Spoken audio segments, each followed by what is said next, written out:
नमस्कार, मैं हूं गौतम कुमार और आप देख रहे हैं न्यूज इंडेक्स टीवी। बता दूं दोस्तों कि आज मैं बात करने जा रहा हूं सबसे बड़ा आरक्षण का।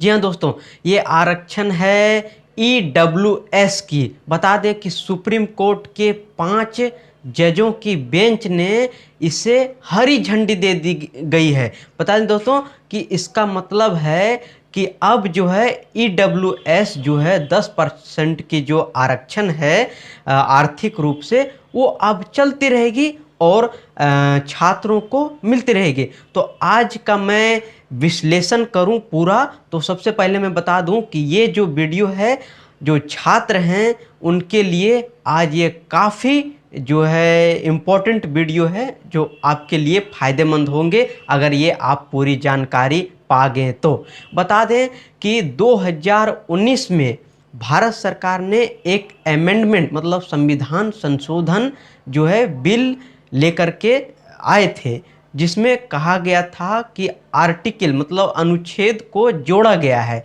जिसमें 15(6) और 16(6) को जोड़ा गया था।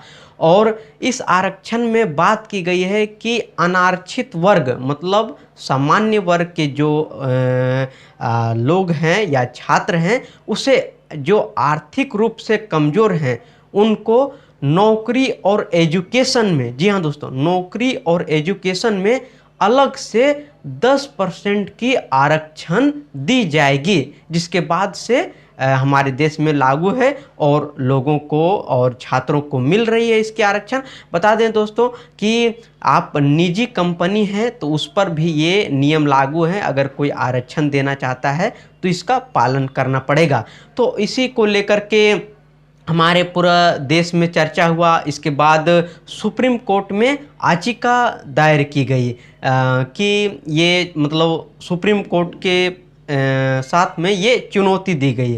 तो इस सुप्रीम कोर्ट में जो चुनौती दी गई थी, तो उसको लेकर के बैठक हुई थी सुप्रीम कोर्ट में, जिसमें 5 जजे की बेंच ने हाल ही में 5 जजे की बेंच ने, जिसमें chief justice of India you Lalit भी थे, तो इसमें इसको मान लिया गया कि ईडब्ल्यूएस की जो व्यवस्था है ये रहनी चाहिए, क्योंकि हमारे देश में जो आरक्षण दी जाती है एससी, ओबीसी और एसटी को, उस पर ये कोई तरह से प्रभाव नहीं करेगा।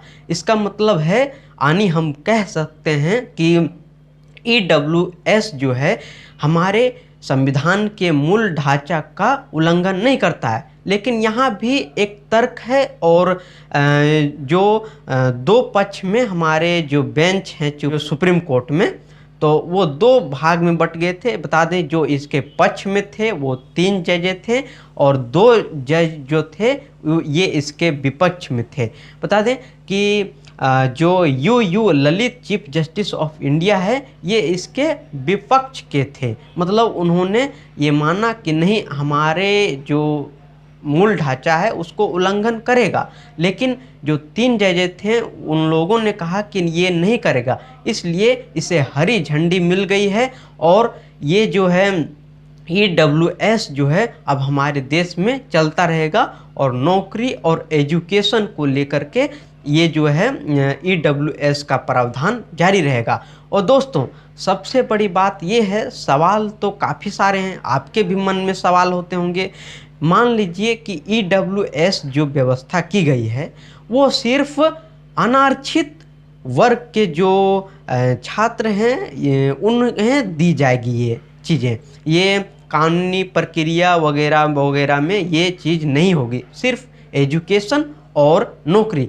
तो बात ये उठती है कि अगर हम सामान्य वर्ग के जो आर्थिक रूप से कमज़ोर हैं उनको हम दे रहे हैं, तो इसमें एससी, एसटी, ओबीसी को बाहर क्यों रखा गया, सबसे बड़ा सवाल।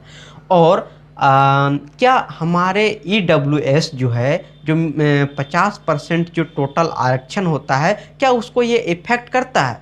तो चीफ जस्टिस यू ललित ने माना कि हाँ ये इफ़ेक्ट करता है। और जैसे मैं कुछ लिख करके लाया हूँ, आपको मैं बता देना चाहता हूँ कि चीफ जस्टिस जो फैसला सुनाया है अपना, वो लिखा है EWS quota does not violate basic structure, Supreme Court uphold 103 constitutional amendment. मतलब कि जो है हमारे ये मूल ढांचा का उल्लंघन नहीं करता है। और इसमें जो सुप्रीम कोर्ट जो फैसला सुनाया है, संविधान पीठ ने 3-2 के अनुपात से 103वें संविधान संशोधन की वैधता को बरकरार रखा है। जी हाँ दोस्तों, EWS के लिए 10% का आरक्षण है। 3 जजें जो है इस पर अपना प्रतिक्रिया जो सही बताया है, जिसे सही मान लिया गया है और इसे हरी झंडी दे दी गई है। और बता दें कि आपको मापदंड की बात की जाए तो मापदंड है अनारक्षित वर्ग के होना चाहिए, वार्षिक पारिवारिक आय जो है 8 लाख से कम होनी चाहिए, कृषि भूमि जो है 5 एकड़ से कम होनी चाहिए, आवासीय भूखंड जो है वो 280 यार्ड से कम होनी चाहिए। ये चीज़ें आपके पास हैं तो आप अनारक्षित वर्ग से हैं तो आपको EWS की पूरी व्यवस्था दी जाएगी, जिसमें आप नौकरी और एजुकेशन के क्षेत्र में आप इसे अपना आरक्षण मनवा सकते हैं। तो ये सबसे बड़ी बात ये है कि हमारा देश में EWS के लिए प्रावधान कर दिया गया है और ये हमेशा जारी रहेगा, जो एजुकेशन मतलब शिक्षा और नौकरी के क्षेत्र में सिर्फ दिया जाएगा। बता दें कि ये मूल ढांचा का उल्लंघन नहीं करता है। जो हमारे संविधान है, ये सुप्रीम कोर्ट में 3 जजें की जो बेंच है वो कहीं है और 2 जजें जो हैं इस पर विपक्ष के थे, मतलब उन लोगों की भी बातें रखी गई थी, लेकिन 3 जजें की बात को पास करके और इसे हरी झंडी दे दी गई। तो ये सबसे बड़ा जानकारी जो है मैं आपको बता रहा हूँ। अगर आप भी EWS के संबंधित या 103वें संविधान संशोधन से संबंधित कोई भी सवाल हो तो आप हमें कमेंट में ज़रूर बताएं। नमस्कार।